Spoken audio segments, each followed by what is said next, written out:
संसार में मानवता की चेतना में जो कुछ भी घटित हो रहा है वो हमसे अलग नहीं है। मेरे अंदर जो कुछ भी है वही संसार में, बाहरी समाज में प्रतिबिंबित होता है, रिफ्लेक्ट होता है। तो बाहर हम जो भी संकट देख रहे हैं वह वास्तव में हमारे भीतर के संकट का एक रिफ्लेक्शन है, वो उससे अलग नहीं है। तो बाहरी संकट को हम तभी समझ सकते हैं जब हम अपने भीतर के संकट को, अपने भीतर के दुख को पूरी तरह समझें।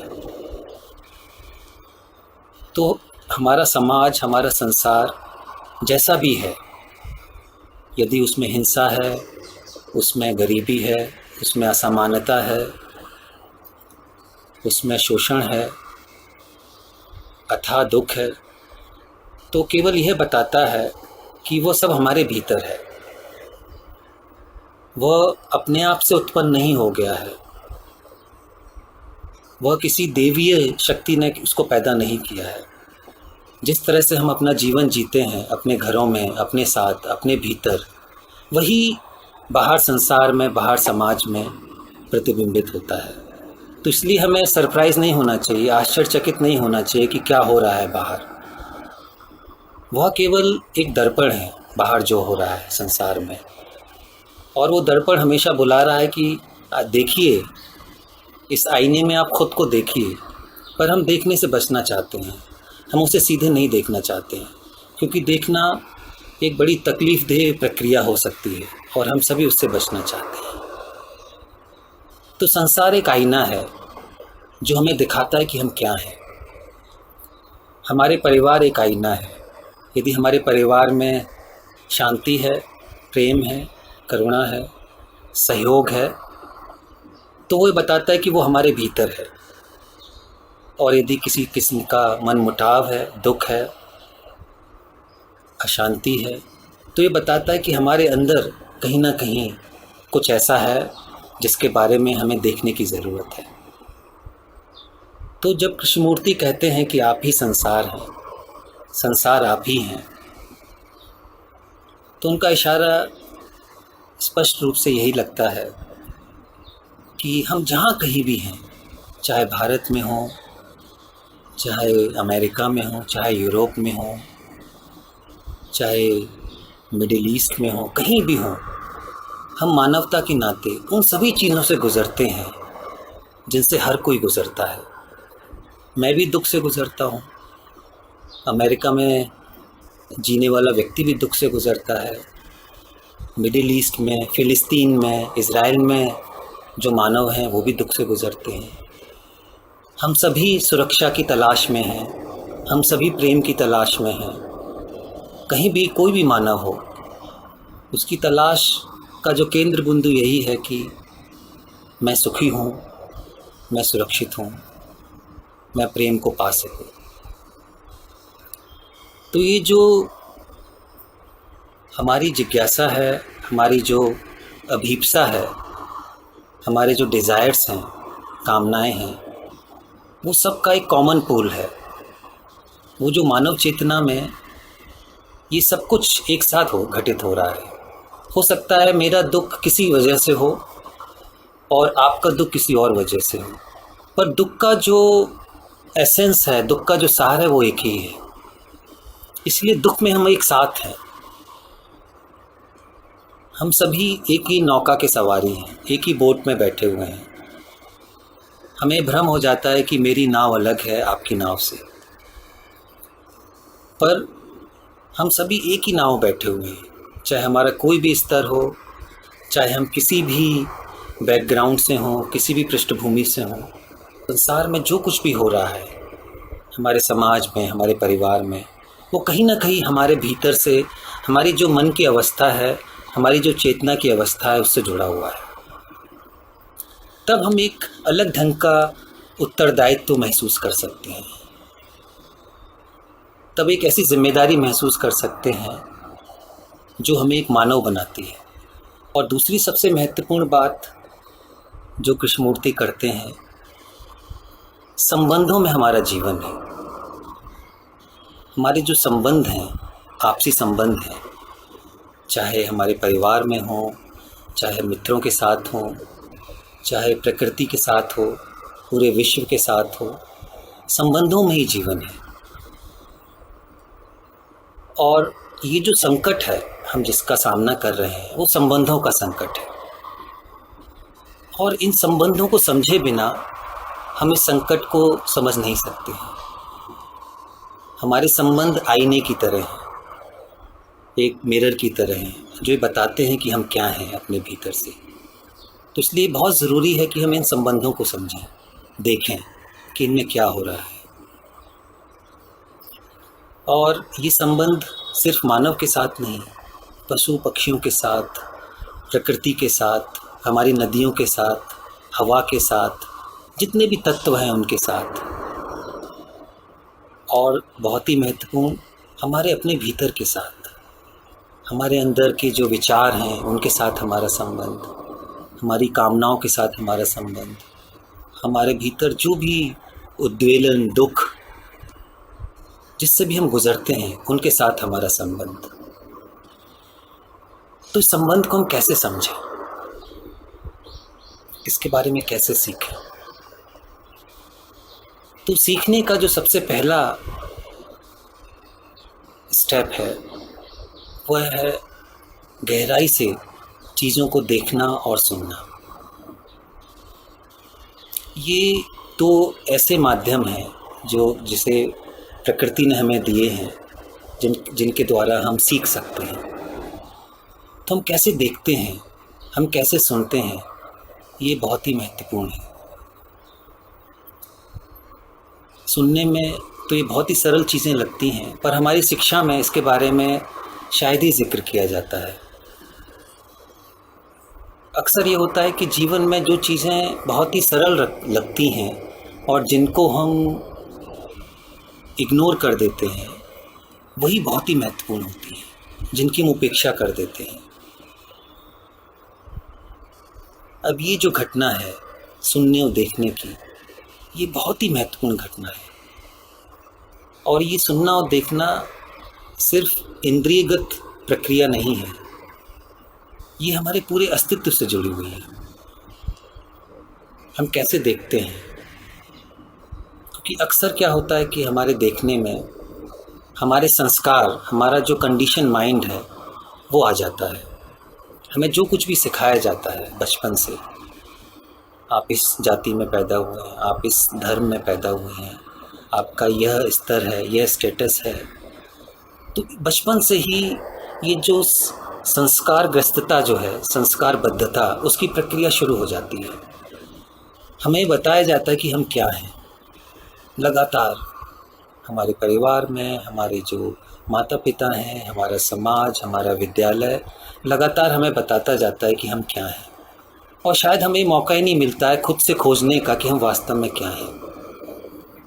तो ऐसे में क्या होता है कि हम तमाम तरह के पूर्वाग्रहों के साथ, तमाम तरह के संस्कारों के साथ बिना उनका अन्वेषण किए बड़े होते हैं। हम चीज़ों को एक चश्मे से देखने लगते हैं, और वो चश्मा चाहे किसी भी धर्म का हो, चाहे किसी भी संप्रदाय का हो, चाहे किसी भी राष्ट्र का हो, कोई भी चश्मा हो, वह हमारी दृष्टि को संकुचित कर देता है, नैरो कर देता है। तो इसलिए बहुत ज़रूरी है कि हम इसके बारे में सजग हों कि हम कहाँ कहाँ पूर्वाग्रहित हैं, हमारा मन कहाँ कहाँ फंसा हुआ है चीज़ों में।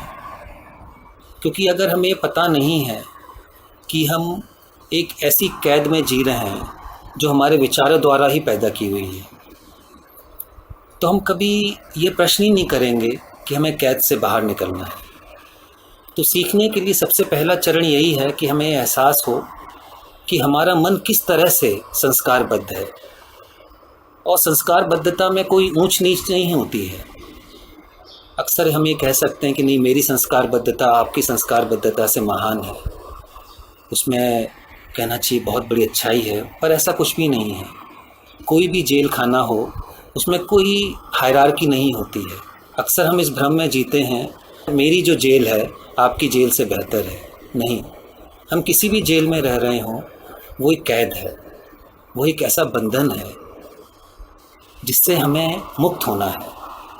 तो मुक्त होने के लिए, सीखने के लिए सबसे पहली प्रक्रिया यही है कि हम इसके बारे में सजग हों कि हम किस तरह से बंधे हुए हैं। हमें इस बंधन का, इस जेल में रहने का दुख महसूस हो। जब हमें दुख महसूस होगा गहराई के साथ, तभी हमारे अंदर ये प्रश्न जगेगा कि नहीं, मुझे मुक्त होना है, मुझे इससे बाहर निकलना है। तो इसलिए बहुत ज़रूरी है कि हम सवाल करें। कृष्णमूर्ति हमें सवाल करना सिखाते हैं, ये उनका एक बहुत बड़ा एक योगदान है। वो कहते हैं कि उत्तर महत्वपूर्ण नहीं है, मूलभूत सवाल करना वो महत्वपूर्ण है। और शायद हमारी शिक्षा की प्रक्रिया में, हमारे कल्चर में सवाल करना नहीं सिखाया जाता है। हमें ये सिखाया जाता है कि हम क्या सोचें, हमें ये नहीं सिखाया जाता है कि हम कैसे सोचें। हमें उत्तर दे दिए जाते हैं जो रेडीमेड होते हैं, पर ये नहीं कहा जाता है कि नहीं, हम अपने से सोचें, खुद से सोचें और सवाल करना सीखें। तो सवाल करना एक बहुत ही महत्वपूर्ण प्रक्रिया है। और कृष्णमूर्ति इसी तरह के जो मूलभूत सवाल है वो हमारे सामने लाते हैं और वो कहते हैं कि क्या हम एक मानव बन सकते हैं। अक्सर हम अपनी छवियों के साथ जीते हैं, संबंधों में भी छवियों के बीच एक संबंध बना रहता है। एक छवि हो सकती है कि मैं हिंदू हूँ, मैं मुसलमान हूँ, मैं ईसाई हूँ। उसके बाद छवि हो सकती है कि भाई मैं इस जाति का हूँ, मैं इस राष्ट्र का हूँ, मैं अच्छा नहीं हूँ। और तमाम तरह के जो जितने भी हमारे ऊपर इन्फ्लुएंस, जो प्रभाव डाले जाते हैं, उससे एक छवि का निर्माण होता है। मैं दूसरे के बारे में एक छवि बना लेता हूँ और उन छवियों के द्वारा हम एक दूसरे को देखते, सुनते और संबंधित होते हैं। तो उसमें होता क्या है कि हम एक मानव के नाते नहीं जुड़ते हैं चीज़ों से, हम एक लेबल की तरह, हम एक छवि की तरह जुड़ते हैं। इसलिए संबंध जो होता है वो छवियों के बीच होता है। जो हमें लेबल लगा दिया जाता है वो इंसानों के बीच नहीं होता है। क्या हम इंसान बन सकते हैं? और मानव बनने के लिए हमें इन छवियों की, हमने जिसके साथ भी अपनी पहचान बनाई हुई है, जिसके साथ भी हमने आइडेंटिफाई किया हुआ है, उसके दुख को, उसके संकट को देखना पड़ेगा। और हमारा जीवन जब हम देखें, तमाम तरह के जो आइडेंटिफिकेशन होते हैं, छवियाँ होते हैं, उसी के बीच घूमता रहता है। हम अपनी जो वास्तविक पहचान है उसको कभी खोज ही नहीं पाते हैं और झूठी पहचान के साथ जीते रहते हैं। तो कृष्णमूर्ति हमें बताते हैं कि हम अपनी झूठी जो पहचान जो हमने बनाई हुई है, चाहे किसी भी आदर्शवाद के साथ, किसी भी पूर्वाग्रह के साथ, किसी भी ज्ञान के साथ, किसी भी छवि के साथ, किसी भी देश के साथ, हमने जो भी पहचान बनाई हुई है उसको देखें, उसका जो झूठापन है उसको देखें। और जब हम चीज़ों को ज्यों का त्यों देखते हैं, वहाँ कुछ बहुत ही महत्वपूर्ण घटित होता है। कृष्णमूर्ति की शिक्षाएं हैं, वो एक आमंत्रण है कि हम चीज़ों को देखें जैसी हैं वैसी। क्या होता है जब हम चीज़ों को जैसी है वैसे ही देखते हैं, बिना उनको जज किए, बिना उनकी निंदा किए, बिना तुलना किए, बिना कुछ आरोपित किए। जब हम चीज़ों को ज्यों का त्यों देखते हैं तो जिस चीज़ को हम देख रहे हैं उसमें स्वाभाविक रूप से एक परिवर्तन आता है, एक ट्रांसफॉर्मेशन आता है। और यही एक सबसे बड़ा सूत्र है। चीज़ों को हम जब गहराई से देखते और सुनते हैं, बिना इस बात की इवन कामना किए कि उसमें कोई परिवर्तन आए, तो कुछ अलग ही एक चीज़ घटित होती है, एक मौन क्रांति घटित होती है। चीज़ें वैसी ही नहीं रह जाती हैं। और इसके लिए आवश्यक है कि हम प्रश्न के साथ, जिस चीज़ को हम देख रहे हैं, जिसका अन्वेषण कर रहे हैं, उसके साथ ठहरें। और ये ठहरने की कला हमें सीखनी होगी, जो है के साथ ठहरना। क्योंकि अक्सर हम भाग जाते हैं, हम रुकते नहीं हैं चीज़ों के साथ।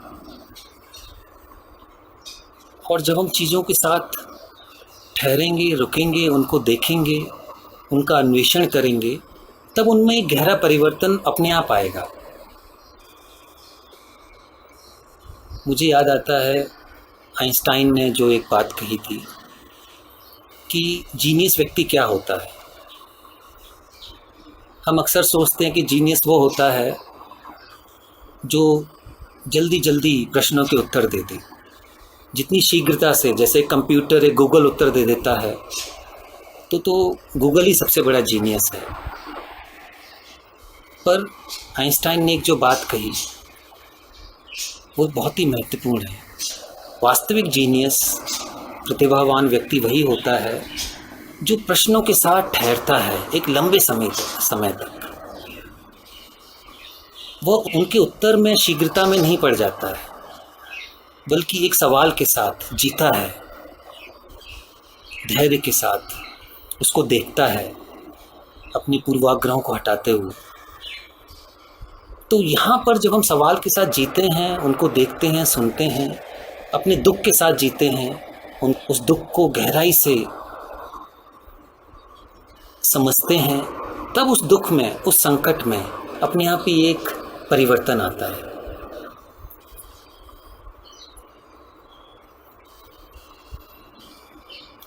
और एक और जो महत्वपूर्ण बात कृष्णमूर्ति करते हैं वह है निर्विकल्प सजगता, चॉइसलेस अवेयरनेस। हम जो कुछ भी देख रहे हैं उसके साथ बिना किसी भेदभाव के, बिना कोई पक्ष लिए, ज्यों का त्यों ठहरना, बिना किसी चुनाव के, वह एक निर्विकल्प सजगता है। इस निर्विकल्प सजगता में ही हम चीज़ों को ध्यानपूर्वक देख और सुन सकते हैं। और ये सजगता जब मौन होता है, शांत होता है, तब ये स्वतः आती है। तो प्रश्न है कि हमारा मन जो कि ज़्यादातर अशांत रहता है वह कैसे शांत हो? क्या हम उसे शांत कर सकते हैं? किसी दबाव के द्वारा, किसी प्रक्रिया के द्वारा? अगर हमने इस पर प्रयोग किया होगा तो हमारा अनुभव यह है कि जब भी हम ज़बरदस्ती अपने मन को मौन करना चाहते हैं तो और ज़्यादा अशांत हो जाता है। तो मन को, विचार को हम बलपूर्वक शांत नहीं कर सकते। एक दूसरी भी प्रक्रिया है, एक दूसरा एटीट्यूड है, वह यह है कि मन में जो कुछ भी हो रहा है, जो भी विचारों का जो बवंडर उठ रहा है, अपनी कामनाओं का जो भी उथल पुथल हो रही है, उसको ज्यों का त्यों देखना, उसके बारे में सजग होना, बिना कुछ किए, बिना कोई हस्तक्षेप किए। हालांकि ये बड़ा कठिन है एक मायने में, क्योंकि हम लोगों ने ये सीखा नहीं है, इसलिए इसके बारे में प्रयोग करने की ज़रूरत है कि अगर मन में जो कुछ भी उथल पुथल मच रही है, जो भी अशांति है, जो भी बवंडर है, उसके साथ हम ठहर सकते हैं, उसको देख सकते हैं। उस ठहरने में, उस निर्विकल्प सजगता में, उसको सुनने में एक स्वाभाविक मौन अपने आप आएगा। वो एक ऐसा मौन होगा, वो प्रयास के द्वारा अर्जित नहीं होता है, वह स्वतः आता है। और हम इसके बारे में एक गोल भी नहीं बना सकते हैं। एक बड़ी दिलचस्प बात है कि हम जो भी कुछ करते हैं, चाहे वो शांति पाने के लिए या प्रेम पाने के लिए या किसी तरह की कोई प्रबुद्ध अवस्था पाने के लिए, हम जो भी प्रयास करते हैं, हमारा प्रयास हमें उस चीज़ से दूर ले जाता है। इसको हमें समझना होगा कि क्यों ऐसा है। क्योंकि हमारे जो भी प्रयास हैं, आंतरिक प्रयास, वो विचार के द्वारा उत्पन्न होते हैं। विचार जो कि संस्कारबद्ध है, जो कि अतीत से पैदा होता है। विचार अतीत की एक प्रतिक्रिया है। तो प्रतिक्रिया के द्वारा हम जो भी गोल अपने सामने फिक्स करते हैं और उसको प्राप्त करने की कोशिश करते हैं, तो वो पुराना मन ही उसी में फंसा रहता है और हमने एक शांति की या कोई भी अवस्था है उसकी एक कल्पना कर लेते हैं और उसको प्राप्त करने का प्रयास करते हैं। तो क्या हम ये देख सकते हैं कि ये जो शांति है, ये प्रेम है, ये प्रयास के द्वारा प्राप्त नहीं हो सकता है, ये भविष्य में प्राप्त नहीं हो सकता है। यह इसी क्षण या तो वो है या नहीं है। हम इसके बारे में बस सजग हो सकते हैं। हम कभी ये नहीं कह सकते हैं कि हाँ मैंने इसको पा लिया है, क्योंकि जो कहने वाला है फिर वही पुराना मन है जो अतीत पर आधारित होता है। तो यह जो पूरी प्रक्रिया है सीखने की, एक्सप्लोरेशन की, वह क्षण प्रति क्षण है। क्षण प्रति क्षण चीज़ों को जैसा है उनको देखना, उनको सुनना, उनके बारे में सजग होना। बहुत ही सुंदर एक कहानी है। एक आश्रम में कई सारे शिष्य रहते थे और उनका एक गुरु था। गुरु की जब मृत्यु होने वाली थी तो उसने अपने जो सबसे करीबी जो शिष्य थे, 3 शिष्य थे, उनको अपने पास बुलाया। वो जो गुरु है मृत्यु शैया पर है और उसने अपने शिष्यों से कहा कि मेरी मृत्यु होने वाली है। परंपरा थी कि जो भी गुरु जिनकी मृत्यु होती थी वो अपने आगे अपना उत्तराधिकारी छोड़कर जाते थे, उसकी घोषणा करते थे। पर गुरु ने उस परंपरा को तोड़ा। उसने कहा कि आप तीनों ने, जो तीनों उसके जो शिष्य थे, आप लोगों ने बहुत मेहनत की है। एक पहाड़ था जहाँ पर उस आश्रम की एक कुटिया बनी हुई थी, जहाँ पर लोग एकांत में जाके रह सकते थे। तो उस गुरु ने मृत्यु से पहले कहा कि आप तीनों वहाँ जाकर रहें और 1 साल तक आप लोग साथ में रहें। आप तीनों में से आपको स्वयं पता लग जाएगा कि आप में से कौन गुरु है, और कोई भी हो सकता है। तो उस गुरु की मृत्यु हो जाती है और वो तीनों शिष्य अपनी गुरु की इच्छा अनुसार उस पहाड़ी पर एकांत में रहने चले जाते हैं, क्योंकि किसी को पता नहीं है कि कौन 1 साल बाद गुरु होगा। और उन सब तीनों के भीतर बहुत ही एक दूसरे के प्रति सम्मान होता है, एक दूसरे के प्रति प्रेम होता है, श्रद्धा होती है, संवेदनशीलता होती है। तो उनका जो दैनिक जीवन है वो पूरी तरह से अलग ढंग से बीतता है, क्योंकि उनको पता नहीं है कौन गुरु होगा, कोई भी हो सकता है। तो उस एक बड़ी गहरी संवेदनशीलता के साथ, उस सजगता के साथ, एक सम्मान के साथ, प्रेम के साथ जीते हैं और धीरे धीरे समय बीतता जाता है और उनको इस जीवन में इतना आनंद आने लगता है, क्योंकि अगर कोई भी समस्या तीनों के बीच होती है तो तीनों बैठकर मिलकर एक दूसरे को सुनते हुए उस समस्या का समाधान करते हैं। कोई भी ये नहीं कहता है कि हाँ मैं जानता हूँ आपसे ज़्यादा। हर कोई एक दूसरे को बड़े सम्मान के साथ, प्यार के साथ सुनता है। और जब 1 साल बीतता है तो उनको उस जीवन में इतना आनंद आ चुका होता है, उसका स्वाद उन्हें मिल जाता है कि कोई ये पूछता नहीं कि कौन गुरु होगा। वो तीनों शिष्य ही रहते हैं। उनको लगता है कि शिष्य होकर, जीवन का एक विद्यार्थी होकर रहना सबसे बड़ा गिफ्ट है, सबसे बड़ा सम्मान है। और इसी संदेश को वो आकर अपने आश्रम में शेयर करते हैं। वो कहते हैं कि कोई भी गुरु नहीं है, हम सभी सीख रहे हैं यहाँ पर। ये एक बहुत बड़ा मौका है।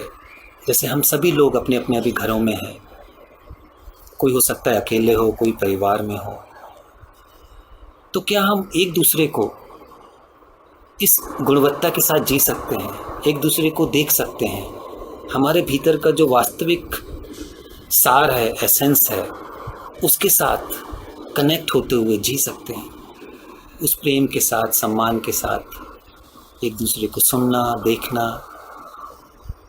यदि कोई आहत होता है उसको बैठकर बातचीत करना। ये जो संवाद की प्रक्रिया है ये बहुत ही महत्वपूर्ण है, और यह मुझे लगता है कि कृष्णमूर्ति की शिक्षाएं हमें सिखाती हैं एक संवाद करना। और संवाद के ज़रिए कोई भी समस्या ऐसी नहीं है जिसका हल नहीं किया जा सके। और इस संवाद के लिए जो आधारशिला है वह है प्रेम, एक गहरी भावना कि हम सब साथ साथ हैं। ये जो टुगेदरनेस है, जो स्नेह की भावना है, ये सबसे पहली शर्त है किसी भी संवाद के लिए। और जब तक यह स्नेह, प्रेम और साथ साथ होने का जो भाव है, गहरा भाव नहीं है, हम एक दूसरे को सुन नहीं सकते, एक दूसरे को देख नहीं सकते। जब प्रेम होता है विनयशीलता अपने आप आ जाती है, जो ह्यूमिलिटी है। फिर मैं ये नहीं कहता हूँ कि मैं जानता हूँ और आप नहीं जानते हो। और आप देखिए कि ये जो हमारा संकट है, जो भी संकट हम देखते हैं हमारे संबंधों में, हमारे समाज में, ये संकट एक ज्ञान का संकट है, नॉलेज का, कि मैं ये समझता हूँ कि मुझे सब कुछ पता है और दूसरे को भी ये लगता है उसको सब कुछ पता है, और आपस में एक टकराहट होती रहती कि नहीं मैं जानता हूँ तुम नहीं जानते। और ये बहुत बड़ा भ्रम है इस बात के साथ जीना कि मैं जानता हूँ। इसमें मैं आ जाता है, एक अहंकार आ जाता है। और यदि मैं इसके बारे में अन्वेषण करूँ कि मैं क्या जानता हूँ, तो मुझे पता लगेगा कि मैं जो भी जानता हूँ ये ज़्यादातर बोरोड है, इधर उधर से लिया गया है। इसमें क्या ऑथेंटिक है, क्या ओरिजिनल है। जब हम ये सवाल करते हैं तो अपने आप एक ह्यूमिलिटी आती है, और इस ह्यूमिलिटी के साथ फिर संवाद की प्रक्रिया शुरू होती है। और एक और जो क्वालिटी इस संवाद के लिए ज़रूरी है वो है इनोसेंस, निश्चलता। इस इनोसेंस के साथ एक सेंस ऑफ वंडर, एक आश्चर्यचकित होने का भाव। अगर हमारे भीतर कोई दुख आया है उस एक आश्चर्य के साथ क्या हम देख सकते हैं, कोई भय है उसको एक क्यूरियोसिटी के साथ, एक आश्चर्य के साथ, ना कि अपने सारे अर्जित ज्ञान के साथ। रूमी की एक बात याद आती है जो अपने आप में एक रेवोल्यूशनरी बात है, क्रांतिकारी बात है। एक जगह वो कहते हैं, beyond all ideas there is a field, will you meet me there. सारे विचारों, सारे पूर्वाग्रहों के परे एक ऐसी जगह है, क्या हम वहाँ मिल सकते हैं? ये सारे शिक्षक, चाहे बुद्ध हों, रमन महर्षि हों, कृष्णमूर्ति हों, उपनिषद हों, उन सभी का यही निमंत्रण है कि हम सब एक ऐसी जगह मिलें, एक ऐसी जगह जो सारे पूर्वाग्रहों से, सारे मत मतांतरों से, संप्रदायों से, सारी संकीर्णताओं से परे हो। वो हमें इस बात के लिए आमंत्रित कर रहे हैं कि हम उस चीज़ को अपने भीतर सबसे पहले खोजें, उस स्पेस को, उस अवकाश को जो इन सब चीज़ों से क्राउडेड ना हो। और जब हम उस जगह मिलते हैं जो सारी दीवारों से परे है, सारे भेदभावों से परे है, सारे जो हमारी कैद है उनसे परे है, तो वो मिलना एक अलग ही ढंग का होता है। तब हम खुद से वास्तव में मिल पाते हैं, और जब हम खुद से गहराई से मिल पाते हैं तभी हम किसी और से मिल पाएंगे। इसलिए बहुत ज़रूरी है कि स्वयं को जानना, खुद को जानना कि हम वास्तव में क्या हैं।